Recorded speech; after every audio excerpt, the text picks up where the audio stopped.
1, Red Gunner 7-1, Gone with the Wind 9-1, 12's Duke's Meadow 16-1, and Bigger the Rest. Sharp Operator then for Seamus Cronin, one of a couple of horses we've got in quick succession under a penalty. Got one in the next as well. That race over 6 furlongs. This is over a mile, and Sharp Operator was a winner just inside a week ago at Wolves over a similar sort of trip. What did you make of that performance, and off the back of it, under the penalty, the obvious one here to head the market, Chris? Yeah, Yard looking for a quick double, aren't they? As is the jockey. They teamed up in the previous race with Tarseek, and Charlie Walsh's horses have been going well this winter. He's had a good time of things. He's had a few winners on the board already since the turn of the year, and I think he's had 2 or 3 in the last couple of weeks with that victory for Tarseek. He's had Aguero in good form, winning, and obviously he had Sharp Operator win the other week as well. So his horses are in good form at the moment. I think Sharp Operator is a little bit of a tricky customer. He got up narrowly to win at Wolverhampton last time out. He'd been knocking on the door before that. At Kempton, the race didn't really go his way. I do think that he needs delivering fairly late. He sort of found all the trouble going at Lingfield the time before when he was behind Cold Harbour, but it kind of suits him to be like that. I don't think he wants to be in front too long. Does he want pace at this trip as well? I think he probably does. I think he's ideally suited by a fair end-to-end gallop, and he might not get one here, but he's got the ability to go and win races at this level, and he does arrive here in good form. So it's one of those that he's a bit of a hostage to fortune because of the way that he needs things to go, and he's not the most straightforward, but he does have the talent. He's running a grade that he's not going to be eligible for anymore, so just because when his mark has been reassessed, he's able to get into a 0 to 55, and he won't be running at this level for a little while again. He won a higher grade of race than this last time out, and he's got an obvious chance, but he's just one of those that does need things to go his way.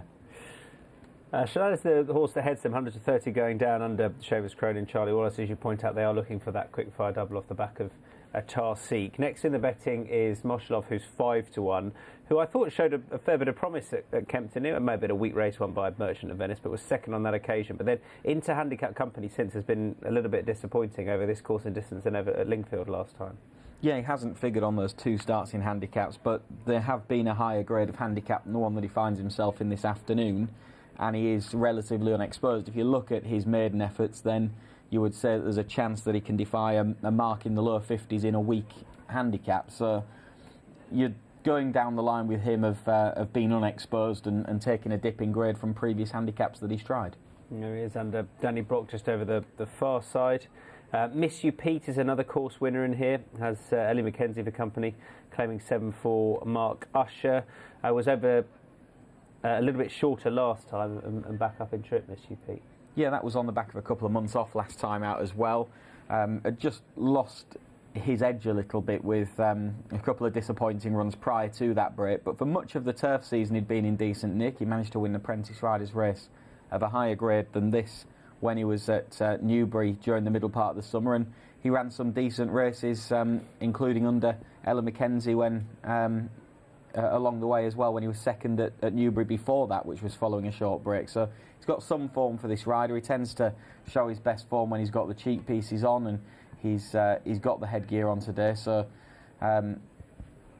he just needs to bounce back, I suppose. Coming back up in trip will probably help him, but his last few starts have been a shade disconcerting. It is, however, a weak race, and he's on a lowly mark on the all-weather. And the special ones just shortened up. The number 3 here, first go for this trainer over the mile. Had tried it for Ali Strong, then had one start for Henry Spiller. That was over 7 furlongs on the turf, and now has switched back to the all-weather here. All starts for Phil McAtee on the all-weather, and first go back up at a mile for this trainer. Yeah, he's the horse that she is the one that interests me most in many ways. She's on a mark off which she can win. She's got more winning form than most of her rivals in this. I think going back up to a mile will probably help her, for all that her winning form has largely been over 7. She can get a little bit far back and just find things getting away from her when she runs around Lingfield. And for all that she's got winning form at Brighton, you kind of think that maybe therefore the nature of Lingfield would suit her. I think she sometimes just gets caught a little bit far back at that track and they don't come back to her. Hopefully, if they can get a reasonable position from stall 4 with Ross Orion in the saddle, then down in grade she might just be able to see a race out. You wouldn't trust her massively in terms of going on and winning, but she runs well often enough to give her a chance, and she hasn't had a go in a race as weak as this for a couple of years. And when she was last in this grade, she was in very, very good form and winning races. The pace, Lasanti from the one gate could be one to go forward, is often up there. Yeah, Gold Club up in trip can be ridden forward. Yeah, it hasn't been seen for a while. I think Miss You Pete will be right up with the gallop, tends to not be too far away. But the tempo of the race is open to question a little bit because there's not too many of these that regularly go and make it. Gold Club, as you say, he won't be far away and he can take a bit of a grip, so you would expect that he won't be too far away from the pace. Mokolov probably won't be either, but trappy little contest. I think the Special One and Sharp Operator, I think they're two of the better handicapped ones, but they do ideally want a bit of a pace to aim at, so that just muddies the waters a bit. Admiral Answer goes forward for Kevin Lundy. Mick Appleby's Charge, who's the outsider of the bunch here, and there's just a few more out the back. Red Gunner is one of those who will go forward into stall number 13, wide enough draw, and that is number 13, Eager, who'll go forward into stall number 6. Another big price, 40 to 1. I think that just leaves 3 out the back or so. Lasanti must be one of them still to go forward, I think, because I can't see in stall number 1 at this stage. And we've got Sir Jamie, I think, for Tony Carroll, who's out there, number 8, still to go forward. There's still a few more to head on here. Tentative one in here that interests you, Chris, or not necessarily? I know it's not really. Not easy, the Special One who has just shortened up again, but that would be my token selection, I suppose, just because I think she's got the ability to win races like this. Hooded, and as is normal, and up in trip. First time for this trainer with Ross Orion on board. First time Ross has been on board this filly, the Special One. She's a mare now. 6-year-old daughter of Kate Cross. That is Gold Club. Could be a pace angle going forward up in trip. Tends to be ridden pretty handy. And 2 more going forward, including Lasanti. Here's John. They're ready. And away they go. They're racing for the Totepool Cashback Club at totesport.com. Handicap over a mile. Rousted along is Eager towards the rear of the field. Didn't start very well. Sharp Operator towards the back along with Sir Jamie. The lead is held, though, by Missu Pete in the early stages in the dark blue and white colours. Also there is Mokolov, the white face with the white sleeves. Taking a fierce hold is Gone with the Wind in the orange jacket just behind Lasanti, who's got a nice pitch on the inside rail there in the pink. Admiral Anson is also taking quite a hold and also took the turn 3 wide. Then we got the Special One. She's up the inside there in the maroon jacket. And after that, Gold Club is followed then by Sharp Operator, who's a little bit closer now.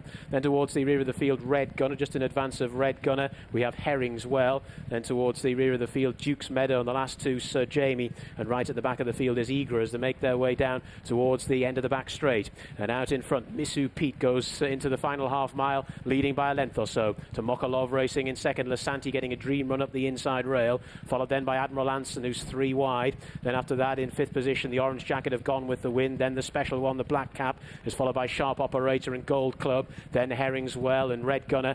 Towards the rear of the field, we've got Duke's Meadow, and the last 2 are Sir Jamie and Eager. They're making the spin for home now inside the final quarter of a mile. And Missu Pete set sail for home. Mokolov has never been out of his slipstream, only half a length down. These 2 on from Lasanti, who's now being driven along in 3rd. Then Gone with the Wind, trying to stay on, is the Special One. Sharp Operator down the centre of the track is staying on, but plenty to do. Well inside the final furlong, the front runners have dominated here. It's Missu Pete and Mokolov inside the final half. They go. Missu Pete the far side. Try as it might, Mokolov can't get past, and Missu Pete has won. Mokolov was second. In 3rd was a Special One. Tight for 4th between Gone with the Wind and Lasanti.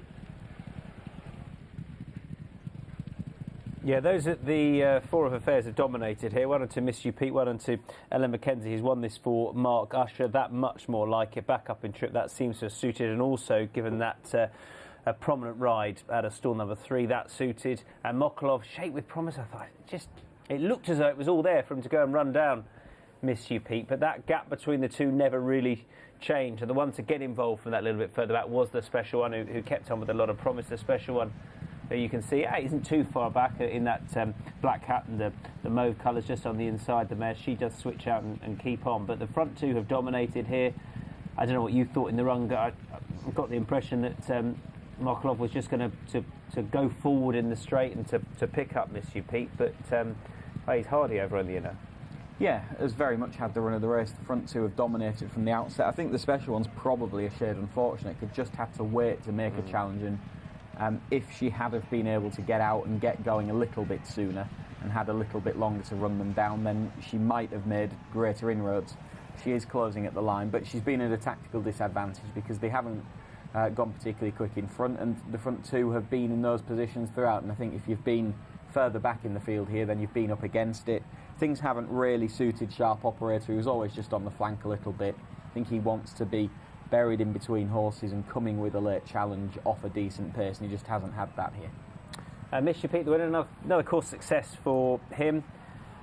For Mark Usher and Ellen Mackenzie, and dominated, dictated that affair, and won from Mokolov. And the closing, the special one, 4-1 the winner, from 6-1 about the second, and 5-1 the special one back in third. Sharp Operator was the unplaced favourite, 100 to 30. All 13 ran. Winning time was 140.85, you can see.